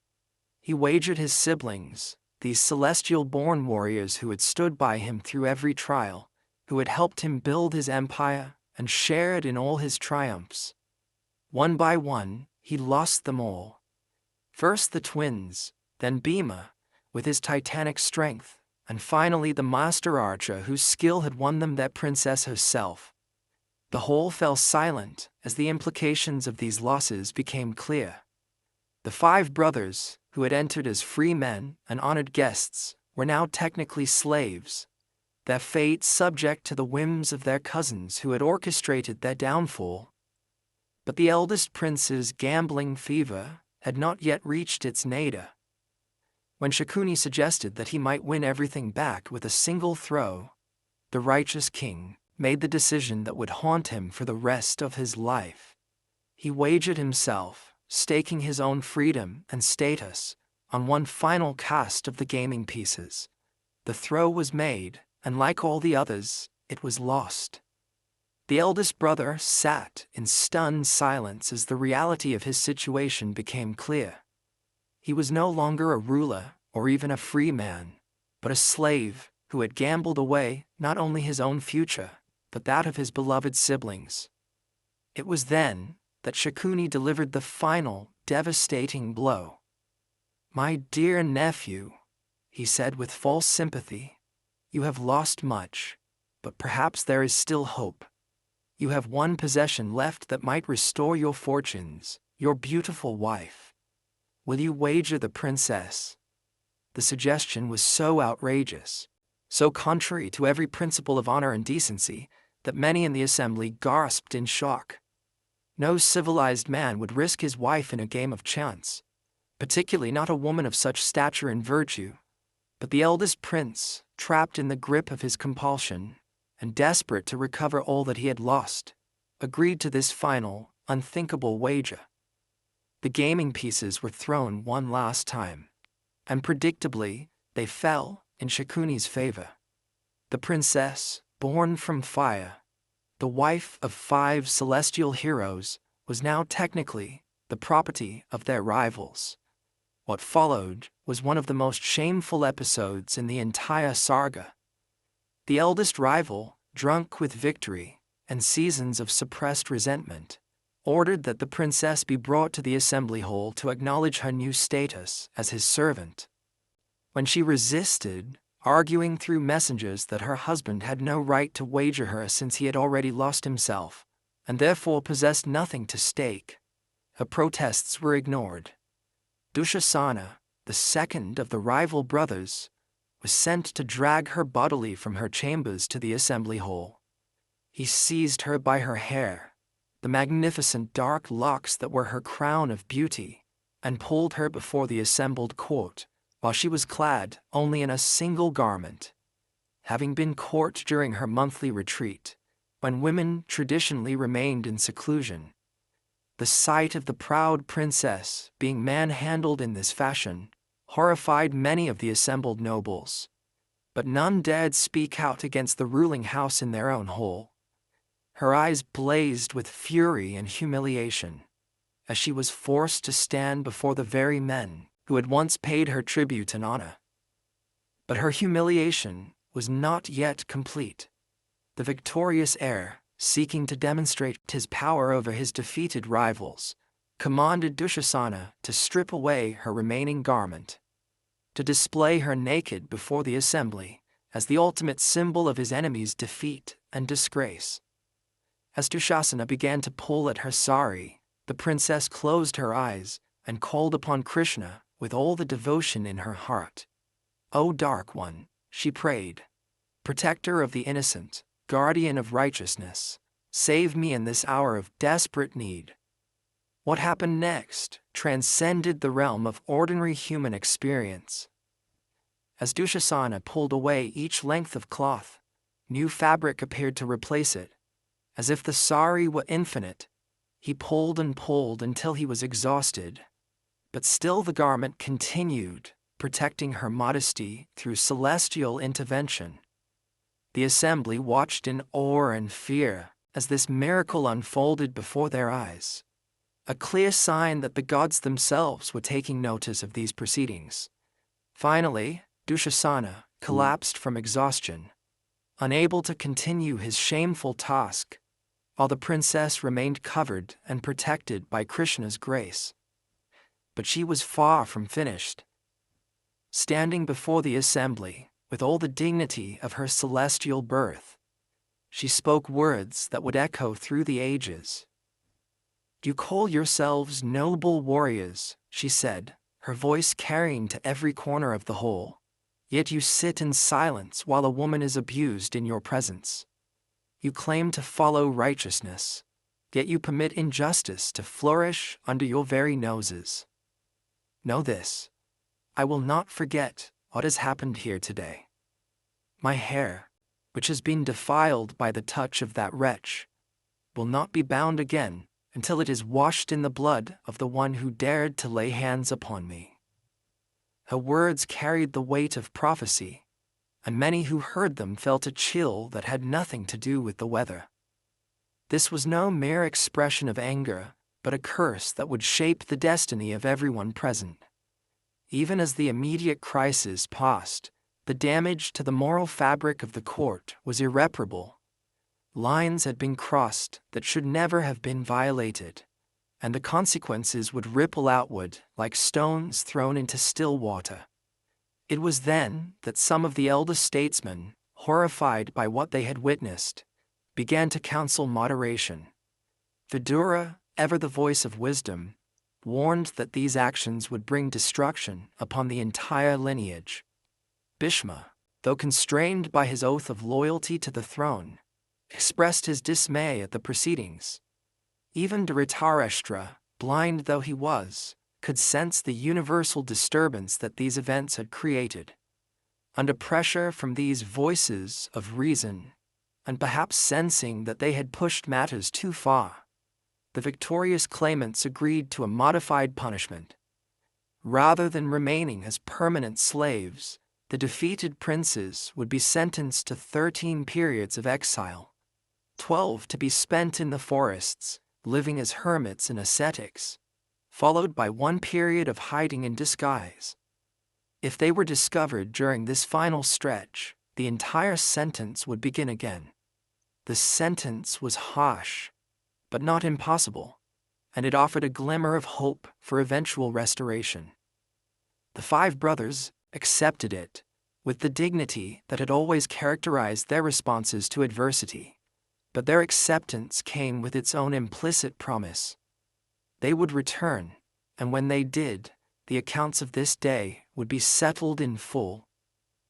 As they prepared to depart for their exile, Emotional farewells were exchanged with those who had remained loyal to them. Their mother Kunti chose to accompany them into the wilderness, as did the princess, whose commitment to her husbands transcended the artificial degradation they had all suffered. But perhaps the most significant development during these final preparations was a private conversation between Kunti and the warrior she had unknowingly wronged decades earlier. Summoning Karna to a secluded spot, she revealed the secret she had carried for so long, that he was her firstborn son, born of the sun god Surya, and therefore the eldest of her children. The revelation struck Karna like a physical blow.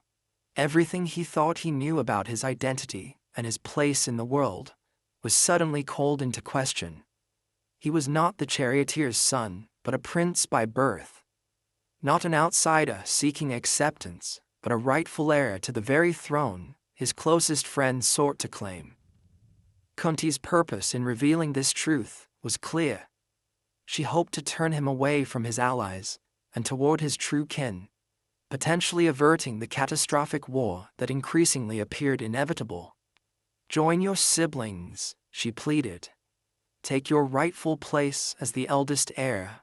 Help heal the wounds that threaten to destroy our entire lineage." But Karna's response revealed the depth of his character and the complexity of his loyalties. Though shaken by the revelation, he refused to abandon the man who had given him dignity when the world had offered only scorn. "Mother," he said, using the title for the first time, "you gave me birth, but my friend gave me honor. You offer me a crown, but I have already sworn my life to another cause. I cannot betray the trust of the one man who saw worth in me when all others saw only a charioteer's son." He did, however, make one promise that would limit the scope of the coming tragedy. He swore to Kunti that he would not kill any of his siblings except for the master archer, his greatest rival, with whom his destiny had been intertwined since their first meeting at the tournament. "4 of your sons will survive our conflict," he assured her, "though I cannot guarantee which 4 they will be." This promise represented both mercy and tragedy. Mercy in that it limited the scope of destruction. Tragedy in that it confirmed the inevitability of the conflict to come. The universal drama was approaching its climax, and even celestial intervention could not prevent the testing of righteousness that lay ahead. Meanwhile, as the exiled princes prepared for their departure, and their rivals consolidated their victory, forces were already in motion that would ultimately determine the outcome of their conflict. Krishna, watching these events unfold with the perspective of universal wisdom, began to prepare for his own role in the drama that was to come. The Dark Prince understood what others could not, that this conflict was necessary for the preservation of righteousness itself. The old order, corrupted by blindness and selfishness, had to be swept away, so that a new age of justice could emerge. The price would be terrible, but the alternative, allowing injustice to triumph permanently, was even worse. As the 5 brothers finally departed the capital for their exile, they carried with them not just the burden of their immediate suffering, but the weight of universal purpose. Their time in the wilderness would test them in ways that palace life never could, preparing them for challenges that would require every ounce of strength, wisdom, and righteousness they possessed. The gaming pieces had been cast, the sentences pronounced, and the players moved into position. All that remained was for time to run its course and for destiny to unfold according to the celestial plan that encompassed them all. The road to war had been chosen, and there would be no turning back. 13 seasons had passed since the fateful gaming session that changed the course of history. The exiled princes had endured their punishment with dignity, spending 12 periods in the wilderness, learning lessons that no palace education could provide, followed by a final stretch hidden in disguise at the court of King Virata. Now they stood once again as free men, their sentence completed, ready to reclaim what had been taken from them through treachery and loaded gaming pieces. The wilderness had transformed them in ways both visible and profound. Their bodies had been hardened by years of ascetic discipline, their minds sharpened by constant vigilance and meditation, their spirits tempered by suffering and loss. But perhaps most importantly, they had gained allies whose loyalty was forged in the crucible of shared hardship, rather than mere political convenience. When the time came to demand the return of their rightful inheritance, the response from their cousins was as predictable as it was devastating.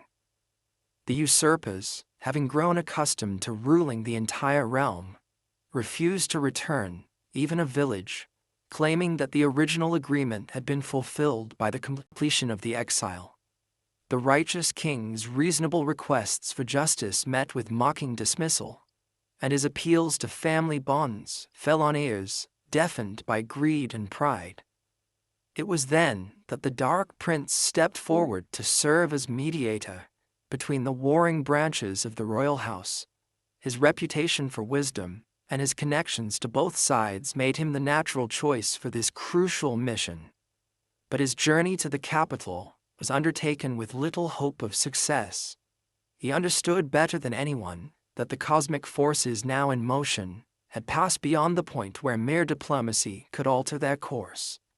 Standing before the assembled court with all the dignity of his celestial nature, the divine mediator made an offer that would have satisfied any reasonable petitioner. He proposed that the 5 brothers be granted just 5 villages, one for each sibling, allowing them to live with honor while leaving the vast majority of the realm in their cousins' hands. The proposal was so modest, so clearly just, that rejection would brand the refusing party as utterly unreasonable in the eyes of the world. Yet reject it they did, with an arrogance that shocked even those who had grown accustomed to their excesses. The eldest usurper declared that he would not grant his rivals so much as a needle's point of land, revealing the depth of his hatred and the blindness of his ambition. The assembly sat in stunned silence as they witnessed the final collapse of any hope for peaceful resolution. But the Dark Prince had not come merely to negotiate. He had come to bear witness to the choice that would determine the fate of the world. Rising to his full height, his form seeming to fill the vast hall, he revealed why simple diplomacy had failed. In words that resonated with the power of universal truth, he explained that this was no ordinary succession dispute, but a struggle between Dharma and Adharma itself. Then, in a moment that transcended the boundaries of mortal experience, the divine messenger revealed his true nature to the assembled court. His familiar human form began to expand and transform, revealing the cosmic consciousness that lay beneath. Those present beheld the Vishvarupa, the universal form that contained within itself all of creation and destruction, all past and future, all possibilities and certainties. The vision was overwhelming in its scope and terrifying in its implications. Courtiers cowered as they saw themselves and their fates written in the cosmic dance of creation and dissolution. Some saw their own deaths in the coming war. Others glimpsed the futility of their earthly ambitions when measured against the infinite.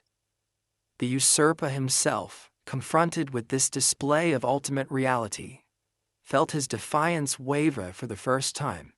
But the moment passed, and with it, the last opportunity for wisdom to prevail over pride.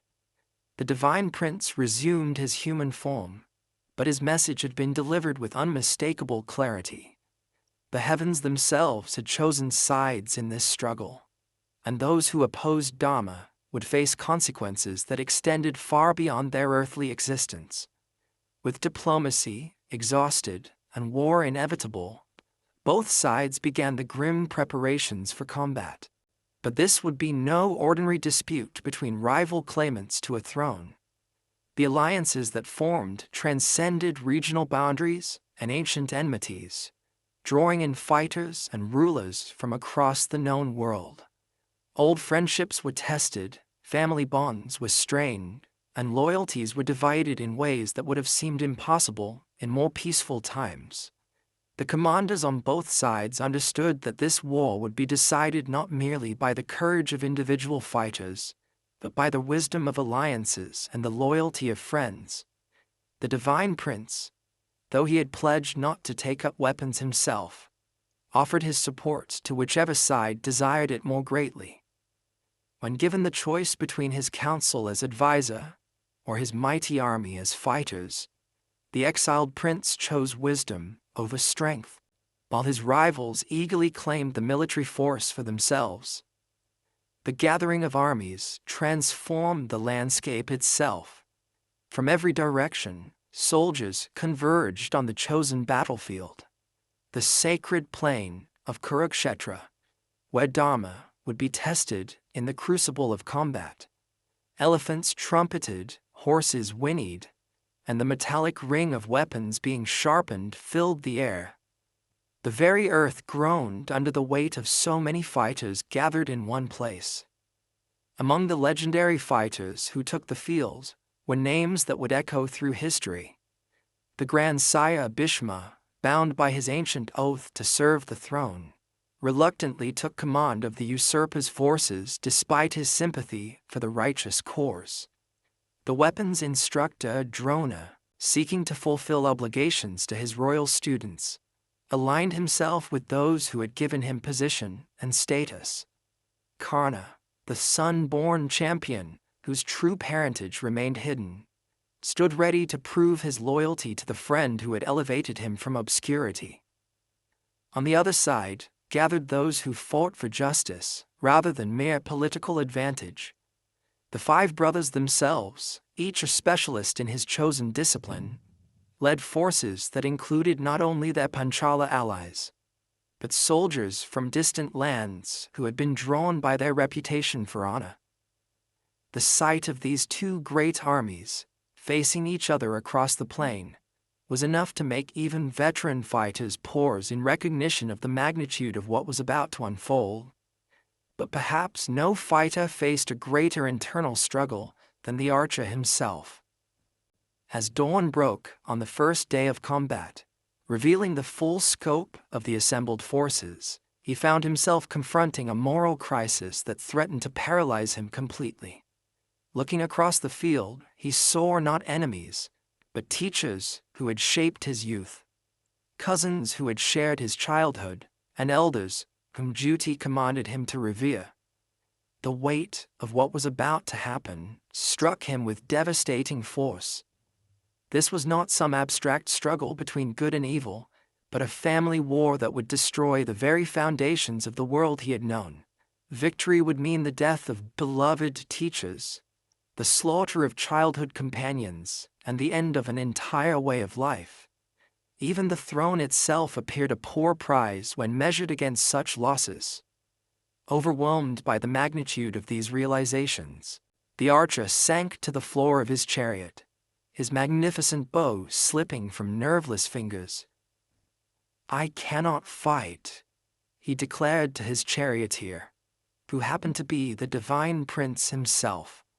"What victory could be worth the price we must pay for it? What throne could justify the destruction of those we love?" It was then that his charioteer spoke the words that would become the Bhagavad Gita, the Song of the Divine, perhaps the most profound spiritual discourse ever recorded. In the moments before the greatest war in history, with armies waiting and trumpets about to sound, the Dark Prince revealed truths about duty, destiny, and the very nature of existence itself. "Your grief is for those who should not be grieved for," the divine teacher began, his voice carrying both infinite compassion and absolute authority. "The wise grieve neither for the living nor the dead. just as the soul puts on new garments, giving up the old ones, so does it accept new bodies, giving up the old and useless ones. The discourse that followed touched on every aspect of human existence and heavenly truth. The instructor explained that action performed in accordance with duty, without attachment to results, was the highest form of spiritual practice. He revealed that the soul itself was eternal and indestructible, merely moving from one body to another as a person changes clothes. Most importantly, he demonstrated that sometimes the path of Dharma required actions that appeared terrible on the surface, but served a greater cosmic purpose. As the divine teacher spoke, his students' despair began to transform into understanding. The archer came to see that his individual will was part of a larger pattern, and that his duty as a fighter was not separate from his spiritual obligations, but an expression of them. The war ahead was not merely a political struggle, but a necessary cleansing that would remove corrupt elements from the world and restore the balance between Dharma and evil. When the celestial instructor revealed his cosmic form once again, showing his student the universal consciousness that pervaded all existence, the last of the archer's doubts vanished. He understood that he was not the true agent of these actions, but an instrument through which divine will would manifest. His duty was to act in accordance with Dharma, while surrendering the fruits of action to the divine. Rising from his chariot floor with renewed purpose, the archer took up his bow once more. The man who had entered the battlefield in despair now stood ready to fight, with the clarity that comes from perfect understanding of one's role in the cosmic order. The time for words had ended, and the time for action had arrived. The 18-day war that followed would test every principle of warfare and honor that had guided civilized combat for generations. What began as a noble contest between worthy opponents would gradually descend into increasingly desperate tactics as the enormous stakes became clear to all participants. On the first day, the armies arrayed themselves according to ancient protocols, with formal challenges issued and accepted according to the established rules of engagement. Fighters engaged only their equals. Hostilities ended at sunset, and the wounded were treated with respect regardless of their allegiance. The Grand Sire Bhishma, despite his age, proved that his martial skills remained undiminished, cutting through enemy formations like fire through dry grass. But as the war continued, the enormous pressure of competing loyalties and the sheer scale of destruction began to wear away at traditional restraints. Fighters who had begun the struggle with noble intentions found themselves driven to increasingly extreme measures by desperation and grief. The death of beloved companions, the sight of their own forces being decimated, and the growing realization that only complete victory or total defeat awaited them all, combined to erode the civilized conventions that had previously governed warfare. The transformation was gradual but inexorable. Challenges that had once been issued formally between individual combatants evolved into coordinated attacks by multiple fighters against single opponents. Combat that had previously ended at sunset began to continue into the night. Weapons that had been forbidden in honorable engagement started to appear on the field as desperation overcame scruple. By the 10th day, when the Grand Sire Bhishma finally fell, brought down not by superior skill, but by the strategic placement of a fighter whom honor prevented him from attacking, it was clear that the old rules were crumbling. The death of this most revered figure, accomplished through what amounted to deception, even though it remained technically within the bounds of warfare, marked the beginning of a new and darker phase of the struggle. The weapons instructor Drona, taking command after Bhishma's fall, proved even more devastating in his application of military science. His knowledge of celestial weapons and his mastery of tactical formations created havoc among his former students' forces. It became clear that conventional means would not suffice to defeat him, leading to a desperate stratagem that would further compromise the moral clarity with which the war had begun. The plan to defeat the instructor involved deceiving him into believing that his beloved son had been killed in combat.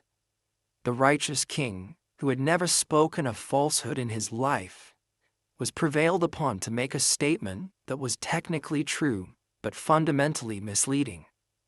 When the teacher, overwhelmed by grief at what he believed to be his son's death, laid down his weapons in despair, he was struck down by an enemy fighter while defenseless. This violation of the code, killing an opponent who had surrendered his weapons, sent shockwaves through both armies. Soldiers who had maintained their faith in the justice of their cause began to question whether victory achieved through such means could ever be truly honorable. Yet the momentum carried them forward, each side now convinced that their opponent's willingness to abandon honor justified their own descent into increasingly questionable tactics. The 13th day brought perhaps the most tragic single event of the entire war. Young Abhimanyu, the son of the archer, found himself isolated and surrounded by 7 of the greatest fighters on the opposing side. The youth, barely 16 seasons old, fought with a courage that impressed even his enemies, but he was ultimately overwhelmed and killed in a manner that violated every principle of fair combat. The news of his son's death, achieved through what amounted to the murder of a child by adult soldiers who should have known better, pushed the archer to the very limits of his endurance. His grief transformed into a terrible resolve for vengeance that would color every subsequent day of fighting. The man who had entered the struggle reluctantly now fought with a fury that terrified even his allies. It was on this day that Kurukshetra, the son of Bhima and the forest-dwelling Hidimba, made his final contribution to the cause of Dharma. This powerful champion, who possessed abilities inherited from his supernatural mother, had long been held in reserve for the most crucial moment.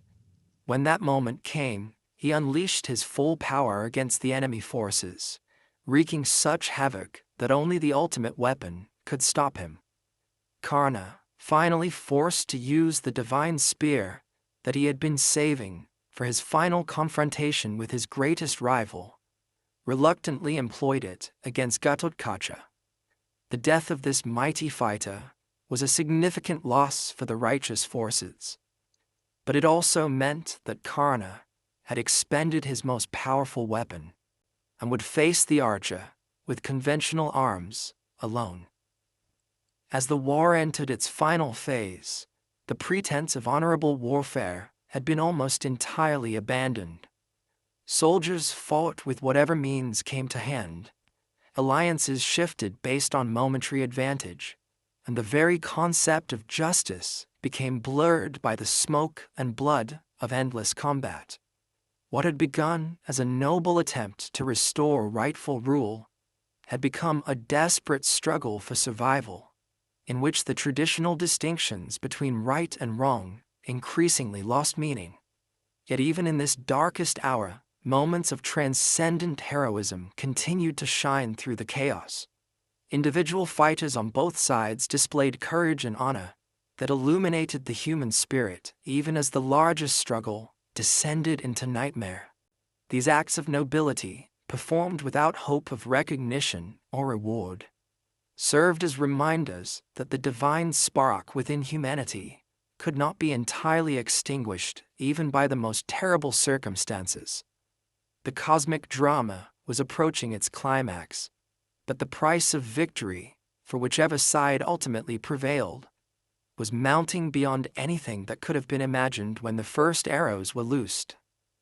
The field of Kurukshetra had become a testing ground, where the very nature of Dharma itself was being refined in fires that would either purify or destroy everything they touched. The final days of the Great War brought a resolution that tasted more of ashes than triumph. As the sun set on the 18th day of combat, the field of Kurukshetra lay silent except for the moaning of the wounded and the cries of carrion birds already gathering to feast on the fallen. What had begun as a noble quest to restore rightful rule had ended in a devastation so complete that victory itself seemed hollow. The decisive moment had come in the climactic duel between Karna and his greatest rival. These two champions, whose skills had been perfectly matched since their first meeting at the tournament, so many seasons ago, finally faced each other in single combat with the fate of the war hanging in the balance. The sun-born warrior fought with desperate courage, knowing that his divine parentage remained hidden from all but a few, while the archer wielded his bow with the terrible precision that grief and righteous anger had honed to supernatural sharpness. The duel might have continued indefinitely, so evenly matched were the combatants, but fate intervened in the form of an ancient curse.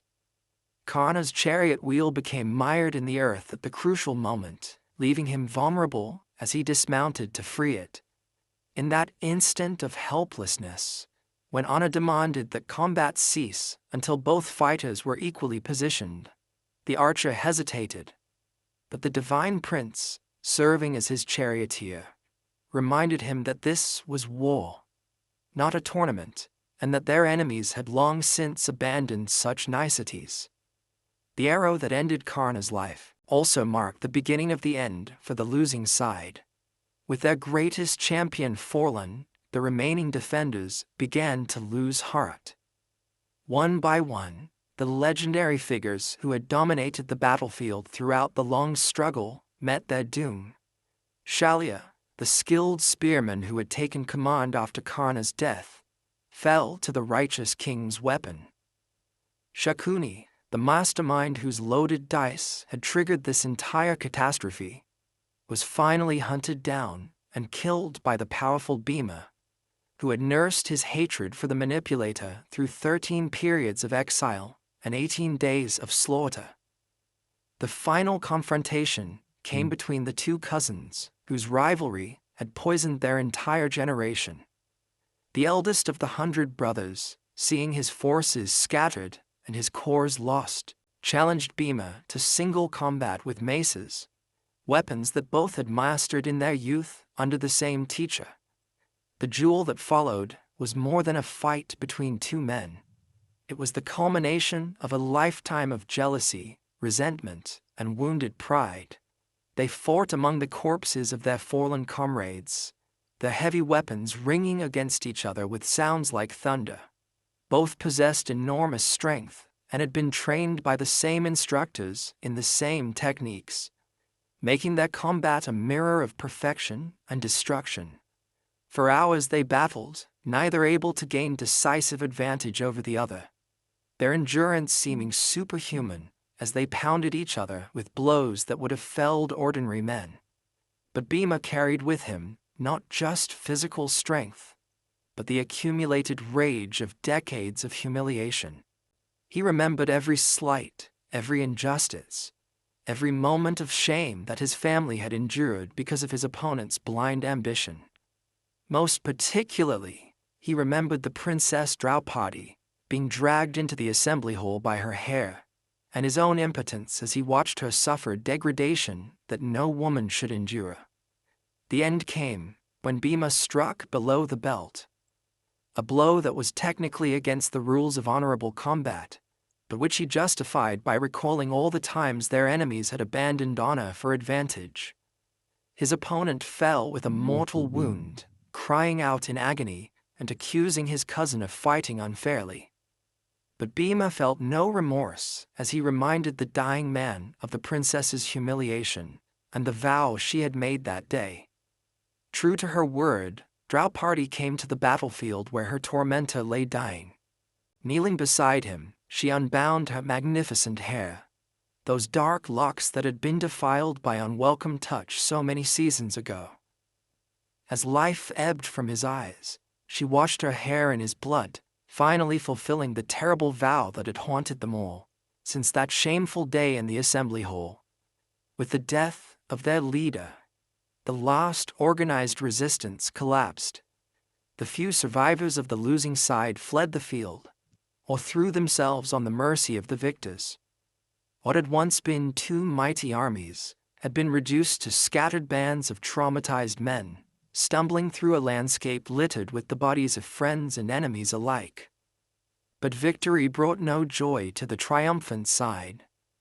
As they walked through the charnel house that Kurukshetra had become, counting their own losses and surveying the magnitude of destruction, even the strongest among them wept openly. Entire generations of nobility had been wiped out. Ancient lineages had ended with the war. The very social fabric that had held their world together had been torn beyond repair. The 5 brothers who had fought so long to reclaim their inheritance now found themselves rulers of a realm depleted of its finest men and richest families. The throne they had won was situated in a capital city filled with widows and orphans. Their victory felt more like punishment than reward, a bitter reminder that some prices are too high to pay, regardless of the justice of one's cause. Yet their sufferings were far from over. The true horror began 3 days after the formal end of hostilities, when most of the surviving fighters had departed for their homes or were resting in their camps, believing the war finally concluded. It was then that Ashwatthama, son of the fallen weapons instructor, arrived at the camp of the victorious army under cover of darkness.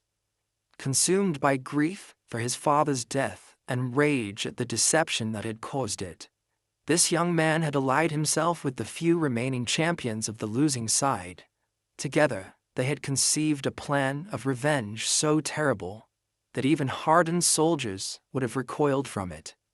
They would attack the sleeping camp and slaughter everyone they found, making no distinction between combatants and non-combatants, between the guilty and the innocent.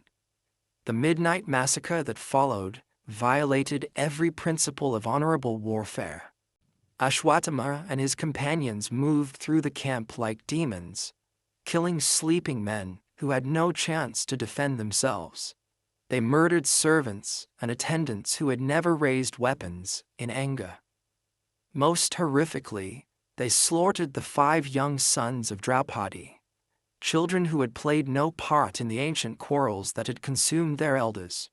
When morning came and the full scope of the atrocity became clear, even the gods themselves seemed to cry out in horror. The few survivors of the night attack brought word to the 5 brothers who had been staying elsewhere and thus escaped the massacre. The news struck them like physical blows. After surviving 18 days of the most terrible war in history, they had lost their children to a coward's attack in the supposed safety of their own camp. The pursuit of Ashwatthama became a quest for justice that consumed the immediate aftermath of their victory. When they finally cornered him, the perpetrator of the massacre attempted to defend himself with a weapon of such devastating power that it threatened to destroy not just his enemies, but all life itself. Only the intervention of the sage Vyasa prevented a catastrophe that would have reduced the entire world to ashes. Instead of death, which would have been too merciful, Ashwatthama received a curse that ensured his punishment would last for eternity. The jewel that had adorned his forehead since birth, a mark of his divine heritage, was torn away, leaving a wound that would never heal. He was condemned to wander the earth until the end of time, bearing festering sores that would cause him constant agony, but never allow him the release of death. The curse satisfied the demands of justice, but brought no comfort to the bereaved parents. Their children remained dead, another price paid for a victory that seemed to demand sacrifice of everything they held dear. The princess Draupadi, who had endured so much and waited so long for vindication, found that revenge offered no solace for the loss of her sons. As if these tragedies were not sufficient, the immediate aftermath of the war brought yet another devastating revelation. In the confusion following the massacre, when emotions ran highest and grief demanded explanation, the truth about Karna's parentage finally emerged. The son-born champion, whom they had killed in honorable combat, was revealed to be their own eldest brother, the firstborn son of their mother Kunti, abandoned in infancy and raised by humble foster parents. The knowledge that they had unknowingly committed fratricide added a new dimension to their suffering. The archer who had loosed the fatal shaft was particularly devastated, realizing that his greatest rival had also been his closest blood relative. Their mother's confession that she had kept this secret for decades, fearing the complications it would cause, only deepened their anguish. The revelation cast a shadow over everything they had accomplished. If Karna's true parentage had been known, he would have been the rightful heir to the throne they had fought so hard to claim. His loyalty to their enemies, which had seemed like stubborn perversity, was revealed as the faithfulness of a man who had chosen gratitude over blood, honor over expedience. In death, he appeared more noble than any of them had imagined in life. But perhaps the most ominous development in these dark days was the appearance of Gundari, mother of the 100 slain brothers, who came to the battlefield to perform the final rites for her sons. The queen, who had blindfolded herself in sympathy with her husband's condition, now moved through the carnage with supernatural perception, identifying each of her dead children by touch alone. When she encountered the 5 brothers who had survived to claim victory, her grief transformed into a curse that chilled the blood of all who heard it. Speaking with the authority of a mother's inconsolable loss, she declared that just as they had destroyed her lineage through treachery and violence, so too would their own descendants perish through internal strife.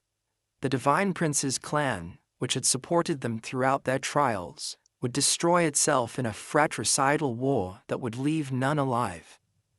The curse was all the more terrible because those who heard it recognized its justice.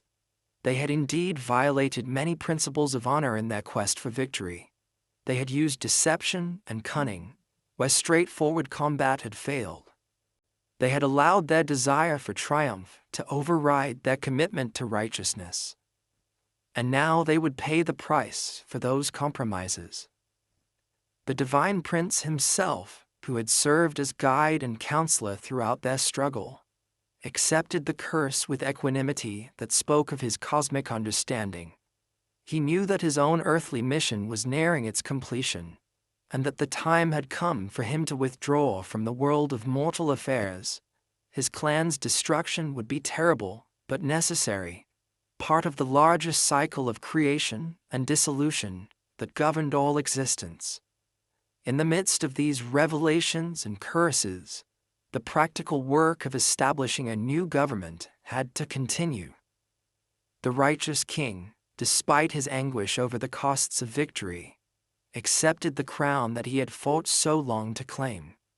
But his rule began under circumstances that would have daunted the most confident monarch: a depleted population, a devastated economy, and a nobility decimated by 18 days of unprecedented slaughter. The coronation ceremony itself reflected the somber mood that had settled over the survivors. Instead of the joyous celebration that should have marked the restoration of legitimate rule, the ritual proceeded with the solemnity of a funeral. The new emperor accepted his crown, not as a prize won through heroic effort, but as a burden imposed by duty and dharma. Among his first acts was the performance of the Ashvamedha sacrifice, a ritual designed to establish his authority and restore cosmic order after the chaos of war.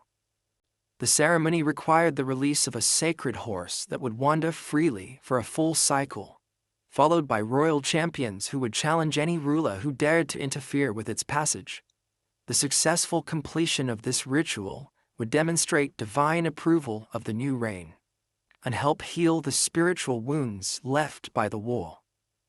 Yet even as they worked to rebuild their shattered world, the survivors could not escape the shadows cast by their recent experiences.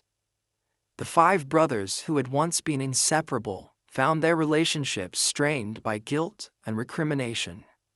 Each blamed himself for different aspects of their tragedy, and each found it difficult to look at his siblings without remembering the prices they had all paid for their triumph. The Princess Draupadi, who had been the catalyst for so much of their suffering, and the symbol of their determination to restore justice, withdrew into a grief that no amount of vindication could heal. The woman who had once moved through royal courts with confidence and grace now seemed aged beyond her seasons, marked by losses that would shadow the remainder of her life. The kingdom they had regained was a pale reflection of what it had been before the war. Where once great cities had bustled with commerce and learning, now there were empty spaces where entire families had been extinguished. Where once the finest warriors and wisest counselors had gathered to serve their rulers, now there were mostly graves and memories. And always, in the background of their consciousness, lay the knowledge that this devastation had been necessary, that the old order had become so corrupted that only complete destruction could clear the way for something better. The war had been fought not just for political power, but for the very soul of Dharma itself. And in that larger struggle, victory had required sacrifices that no human heart could contemplate without breaking. As the months passed, and the immediate crisis of establishing new governance subsided, the deeper questions raised by their experiences began to surface. Had their victory truly served the cause of righteousness, or had they merely replaced one flawed system with another? Could any throne be worth the price they had paid to claim it? And most troubling of all, what kind of world were they creating for the few children who had survived the general devastation? The divine prince, preparing for his own departure from mortal existence, offered what comfort he could to his traumatized friends. He reminded them that they had served as instruments of cosmic necessity, that their personal suffering was part of a larger pattern beyond human comprehension. But even his wisdom seemed inadequate to heal wounds that went so deep. The age that had begun with such promise, when five God-born brothers had married a fire-born princess and built a city that embodied the highest ideals of human civilization, was ending in sorrow and desolation. Yet within that ending lay the seeds of whatever age would follow. For the survivors carried with them hard-won wisdom about the true costs of power and the terrible complexity of righteousness in an imperfect world. The field of Kurukshetra, once witness to the greatest gathering of noble warriors in history, now stood silent except for the wind moving through the bones of the fallen. But the lessons learned that would echo through all subsequent ages, a reminder that even the most necessary victories can exact prices too terrible to bear, and that the greatest triumphs often taste most bitter to those who achieve them.